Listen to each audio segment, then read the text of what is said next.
রান্না শেষ করে সেতুকে খেয়ে নিতে বলে আর খুব তাড়াতাড়ি সে বাজার নিয়ে চলে আসবে, তখন আবার একসাথে খাবে এ কথা বলে সৈকত জঙ্গলে যায় কাঠ কাটতে। আর এদিকে স্বামী না খেয়ে চলে যাওয়াতে সেতুর অনেক খারাপ লাগে। তখন সে অনেক কান্না করতে থাকে। আর ওদিকে সৈকত তাড়াতাড়ি করে কাঠ কেটে সেগুলো বাজারে বিক্রি করে বাসায় ফিরে আসে। পরদিন সকালের কথা, সেতু তখন রান্না করছিল।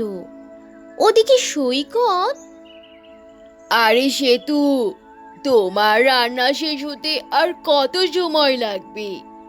এদিকে যে বেলা গড়িয়ে যাচ্ছে, আমাকে তো জঙ্গল থেকে কাঠ কেটে সেগুলোকে আবার বাজারে বিক্রি করতে হবে নাকি?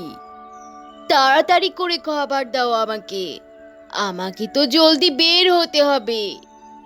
তখন সেতু বলে, গতকাল তুমি তো অল্পই বাজার এনেছিলে, আর তার থেকে আজ খুবই সামান্য খাবার বেঁচে আছে। আর এখন যতটুকু খাবার আছে তাতে তো আমাদের দুজনের খাবার কিছুতেই হবে না, কোনো রকমে একজনের খাবার হবে গো। এই খাবার আমরা দুজন কিভাবে খাবো? এতে তো কারোরই সামান্যটুকু জুটবে না।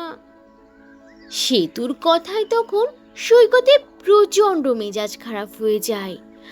আর তখন সে রেগেমেগে বলে, ধুর, প্রতিদিন সকালে তোমার এসব কথা আমার শুনতে আর একদম ভালো লাগে না। সকাল সকাল খাবার দেবে তা না, প্রতিদিন বায়না বায়না আর বায়না। আমার আর ভালো লাগে না একদমই।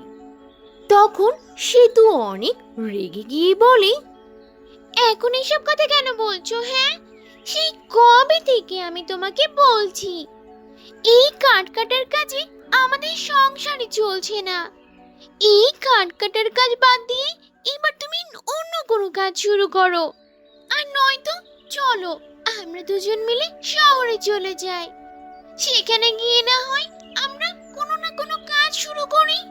কিন্তু তুমি তো আমার কোনো কথাই শোনো না, কোনো কথাই গুরুত্ব দাও না, আর শুধু আমার উপর চিল্লাইতেই থাকো।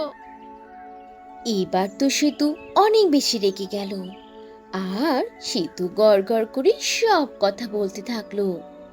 তাহলে সৈকত কি এবার সেতুর কথা শুনবে? আর সেতুর মনের কথা শুনে সে এবার শহরে চলে যাবে। সেতু আর সৈকতের সংসারে কি হবে এরপর? তো বন্ধুরা, এই ছিল আজকের গল্প। গল্পটি থেকে কি শিক্ষা পেলে তা অবশ্যই কমেন্ট করে জানাবে। আর ভালো লেগে থাকলে একটা লাইক করে দেবে। আর এখনো যদি চ্যানেলটি সাবস্ক্রাইব না করে থাকো, তাহলে এখনই লাল রঙের বাটনটি চেপে চ্যানেলটিকে সাবস্ক্রাইব করে দাও। আর অল দি নোটিফিকেশন প্রেস করে রাখো। তাহলে বন্ধুরা, আজ এখানেই শেষ করছি। আবার দেখা হবে নতুন কোনো ভিডিওতে, নতুন কোনো গল্প নিয়ে।